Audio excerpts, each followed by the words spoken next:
When people find out I write about time management, they assume two things.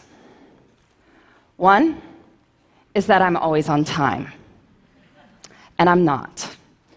I have 4 small children, and I would like to blame them for my occasional tardiness, but sometimes it's just not their fault. I was once late to my own speech on time management. We all had to just take a moment together and savor that irony. The second thing they assume is that I have lots of tips and tricks for saving bits of time here and there. And sometimes I'll hear from magazines that are doing a story along these lines, generally on how to help their readers find an extra hour in the day. And the idea is that we'll shave bits of time off everyday activities, add it up, and we'll have time for the good stuff. And I question the entire premise of this piece. But I'm always interested in hearing what they've come up with before they call me. So some of my favorites: doing errands in a way where you only have to make right-hand turns, being extremely judicious in microwave usage, so it says 3 to 3.5 minutes on the package. We are totally getting in on the bottom side of that. And my personal favorite, which makes sense on some level, is to DVR your favorite shows so you can fast forward through the commercials. And that way you save about 8 minutes every half hour. So in the course of 2 hours of watching TV, you find 32 minutes to exercise. Which is true. You know another way to find 32 minutes to exercise? Don't watch 2 hours of TV a day, right? Anyway, the idea is we'll save bits of time here and there, add it up, we will finally get to everything we want to do. But after studying how successful people spend their time and looking at their schedules hour by hour, I think this idea has it completely backward. We don't build the lives we want by saving time. We build the lives we want, and then time saves itself. Here's what I mean. I recently did a time diary project looking at 1,001 days in the lives of extremely busy women. They had demanding jobs, sometimes their own businesses, kids to care for, maybe parents to care for, community commitments. Busy, busy people. I had them keep track of their time for a week so I could add up how much they worked and slept, and I interviewed them about their strategies for my book. One of the women whose time log I studied, she goes out for a Wednesday night for something. She comes home to find that her water heater has broken, and there is now water all over her basement. If you've ever had anything like this happen to you, you know it is a hugely damaging, frightening, sopping mess. So she's dealing with the immediate aftermath that night. Next day, she's got plumbers coming in. Day after that, professional cleaning crew dealing with the ruined carpet. All this is being recorded on her time log. Winds up taking 7 hours of her week. 7 hours. That's like finding an extra hour in the day. But I'm sure if you had asked her at the start of the week, could you find 7 hours to train for a triathlon? Could you find 7 hours to mentor 7 worthy people? I'm sure she would have said what most of us would have said, which is no. Can't you see how busy I am? Yet when she had to find 7 hours because there is water all over her basement, she found 7 hours. And what this shows us is that time is highly elastic. We cannot make more time, but time will stretch to accommodate what we choose to put into it.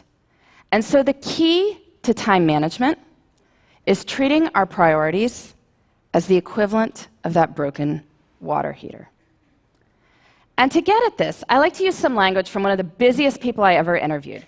By busy, I mean she was running a small business with 12 people on the payroll. She had 6 children in her spare time. I was getting in touch with her to set up an interview on how she had it all, that phrase. I remember it was a Thursday morning, and she was not available to speak with me, of course, right? But the reason she was unavailable to speak with me is that she was out for a hike, because it was a beautiful spring morning, and she wanted to go for a hike. So, of course, this makes me even more intrigued, and when I finally do catch up with her, she explains it like this. She says, "Listen, Laura, everything I do, every minute I spend is my choice. And rather than say, I don't have time to do X, Y, or Z, she'd say, I don't do X, Y, or Z because it's not a priority. I don't have time often means it's not a priority." If you think about it, that's really more accurate language. I mean, I could tell you I don't have time to dust my blinds, but that's not true. If you offered to pay me $100,000 to go dust my blinds, I would get to it pretty quickly. Since that is not going to happen, I can acknowledge this is not a matter of lacking time. It's that I don't want to do it. Using this language reminds us that time is a choice. And granted, There may be horrible consequences for making different choices, I will give you that. But we are smart people, and certainly over the long run, we have the power to fill our lives with the things that deserve to be there. So how do we do that? How do we treat our priorities as the equivalent of that broken water heater? Well, first we need to figure out what they are. And I want to give you two strategies for thinking about this. The first, on the professional side. I'm sure many people coming up to the end of the year are giving or getting annual performance reviews. You look back over your successes over the year, your opportunities for growth. And this serves its purpose, but I find it's more effective to do this looking forward. So I want you to pretend it's the end of next year. You're giving yourself a performance review, and it has been an absolutely amazing year for you professionally.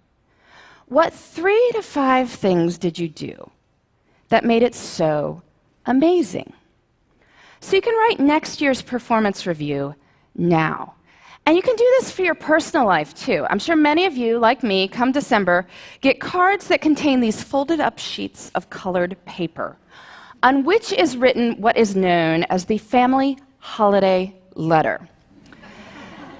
Bit of a wretched genre of literature, really, going on about how amazing everyone in the household is, or even more scintillating, how busy everyone in the household is.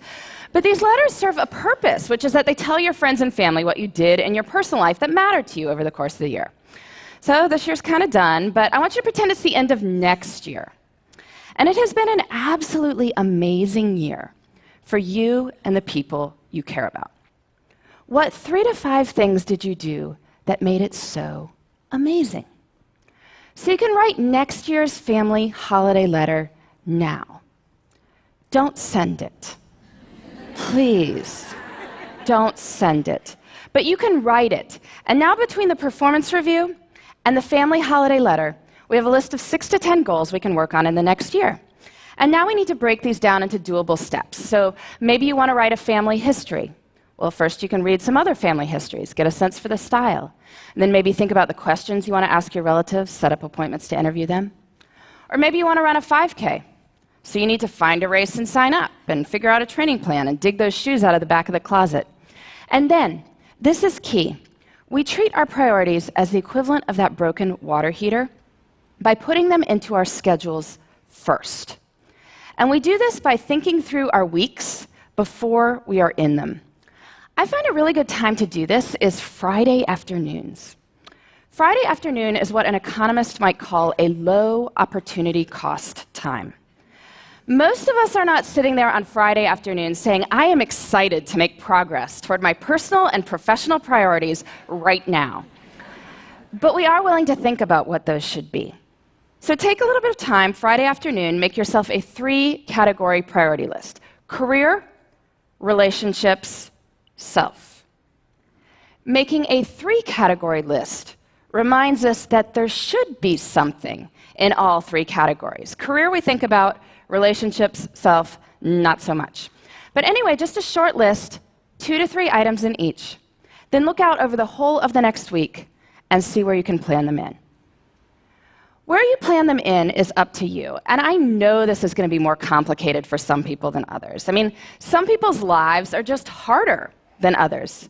It is not going to be easy to find time to take that poetry class if you are caring for multiple children on your own. I get that. And I don't want to minimize anyone's struggle. But I do think that the numbers I am about to tell you are empowering. There are 168 hours in a week. 24 times 7 is 168 hours. That is a lot of time. If you are working a full-time job, so 40 hours a week, sleeping 8 hours a night, so 56 hours a week, that leaves 72 hours for other things. That is a lot of time. You say you're working 50 hours a week, maybe a main job and a side hustle. Well, that leaves 62 hours for other things. You say you're working 60 hours. Well, that leaves 52 hours for other things. You say you're working more than 60 hours. Well, are you sure? There was once a study comparing people's estimated work weeks with time diaries. Found that people claiming 75-plus-hour work weeks were off by about 25 hours. You can guess in which direction, right? Anyway, in 168 hours a week, I think we can find time for what matters to you. If you want to spend more time with your kids, you want to study more for a test you're taking, you want to exercise for 3 hours and volunteer for 2, you can. And that's even if you're working way more than full-time hours. So we have plenty of time, which is great, because guess what? We don't even need that much time to do amazing things. But when most of us have bits of time, what do? Pull out the phone, right? Start deleting emails, or otherwise we're puttering around the house or watching TV.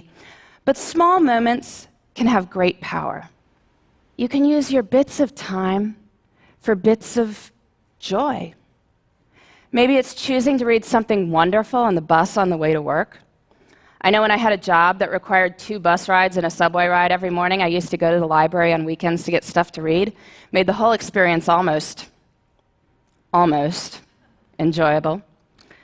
Breaks at work can be used for meditating or praying. If family dinner is out because of your crazy work schedule, maybe family breakfast could be a good substitute. It's about looking at the whole of one's time and seeing where the good stuff can go. I truly believe this. There is time. Even if we are busy, we have time for what matters.